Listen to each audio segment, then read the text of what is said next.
Olá, boa noite. O Senado agora está no ar. Quase 19 horas seguidas, só terminou às 5 da manhã desta quinta-feira o embate entre governo e oposição no Congresso Nacional. Senadores e deputados se reuniram para votar o projeto que revisa a meta fiscal deste ano. Venceu a maioria governista, mas não completamente. Um ponto ficou para a semana que vem. Protesto na porta do Congresso. Galerias fechadas para evitar novos tumultos.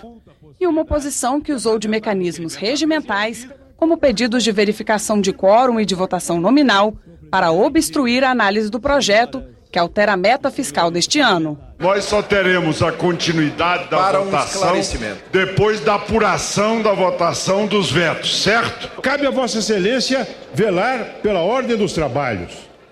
Mas não pode Vossa Excelência se sobrepor ao regimento interno e proibir o ingresso à galeria. O projeto, aprovado na madrugada desta quinta-feira, permite ao governo economizar menos em 2014. Essa poupança, chamada de superávit primário, é usada no pagamento dos juros da dívida pública. A realidade é que o Congresso Nacional, e é preciso que ele saiba disso, está hoje ferindo de morte um dos principais pilares da Lei de Responsabilidade Fiscal. Em 2001, o governo do PSDB alterou a LDO para mudar a meta de superávit primário. O que eles querem, na verdade, é dizer que a presidente cometeu crime de responsabilidade para continuar flertando com o golpismo. Segundo a Lei de Diretrizes Orçamentárias para este ano, o governo deveria economizar 116 bilhões de reais. Desse total, poderiam ser abatidos até 67 bilhões de reais gastos no Programa de Aceleração do Crescimento e em desonerações tributárias. Na prática, a poupança prevista seria de 49 bilhões. Com o projeto aprovado pelo Congresso, 100% dos recursos aplicados nesses programas poderão ser contabilizados para atingir a meta do superávit. Assim, o governo pode até registrar déficit nas contas, sem que a presidente Dilma Rousseff responda por crime de responsabilidade. O governo gastou de maneira desmedida, praticou o crime de responsabilidade e o que se votou na prática foi a anistia de um crime já praticado. Nos últimos 7 anos, em 5 anos, nós mudamos a meta ou o cálculo final do superávit primário. Portanto, isso não é nenhuma novidade. Na verdade, a novidade é que foi um movimento após a eleição. E, na verdade, gerou todo esse embate político. Isso é natural, faz parte da democracia, dá trabalho, mas o resultado é bom. O Congresso ainda derrubou 3 destaques apresentados pela oposição, mas faltou quórum para votar uma última emenda. Ela limita as despesas discricionárias, aquilo que o governo pode ou não executar. O teto seria o valor gasto com custeio e investimento no ano anterior.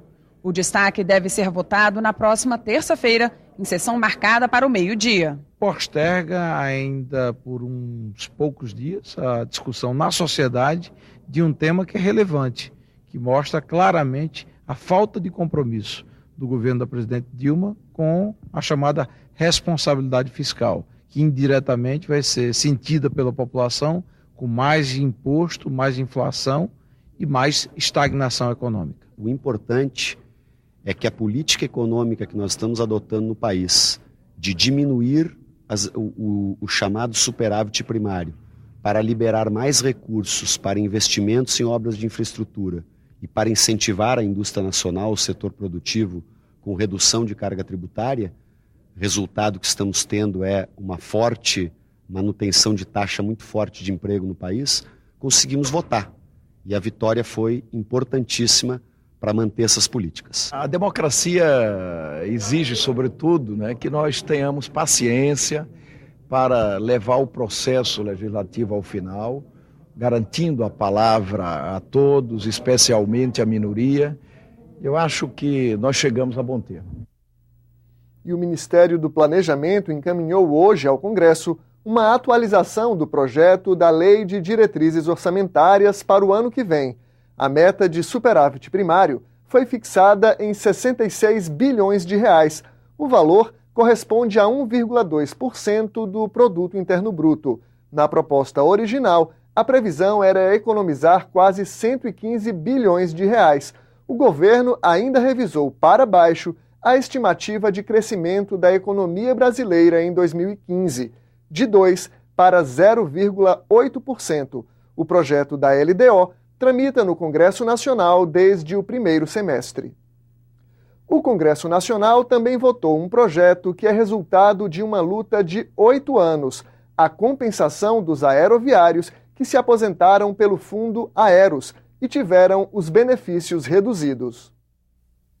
Os aeroviários ficaram semanas acampados no Salão Verde da Câmara para pressionar os parlamentares e conseguiram. São mais de 248 milhões de reais neste ano.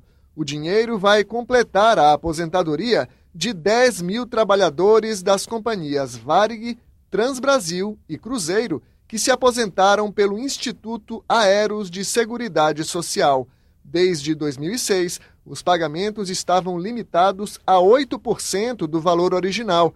A senadora Ana Amélia foi relatora na Comissão de Orçamento. Nós estamos, neste momento, apenas e tão somente cumprindo uma decisão determinada pela Justiça ao Poder Executivo para o pagamento devido dessa categoria tão sofrida. Muitos morreram sem ver esse direito resgatado.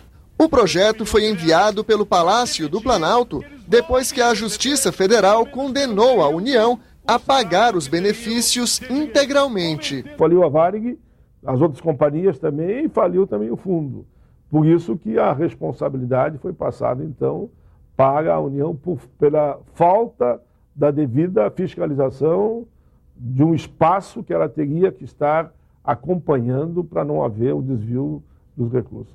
Para o senador Paulo Paim, os 248 milhões de reais aprovados pelo Congresso são apenas a primeira parcela de uma dívida muito maior. E só esperamos agora que todo ano venha ao natural no orçamento o correspondente a pagar a folha de pagamento, sem que eles tenham que fazer vigília aqui no parlamento.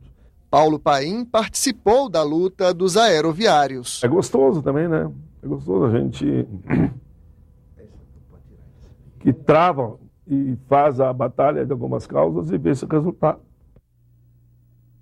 O projeto que beneficia os aposentados e pensionistas do Fundo Aeros agora só precisa ser sancionado pela presidente Dilma Rousseff.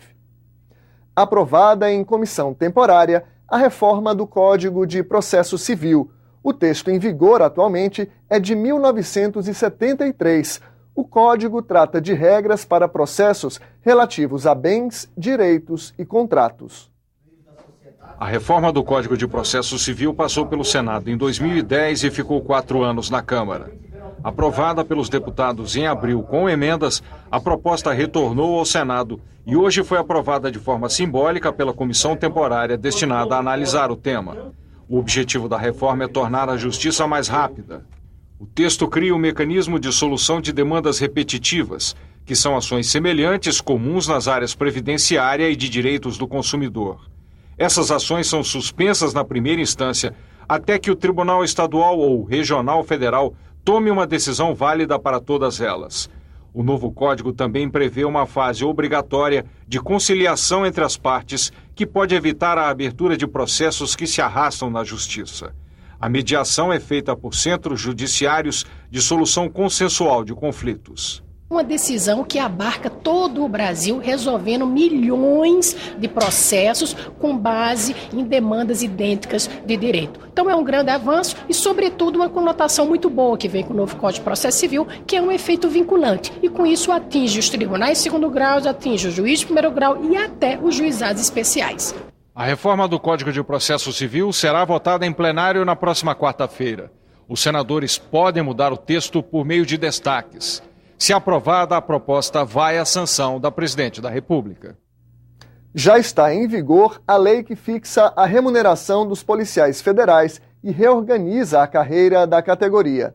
Agora, apenas delegados podem ocupar o cargo de diretor-geral da corporação.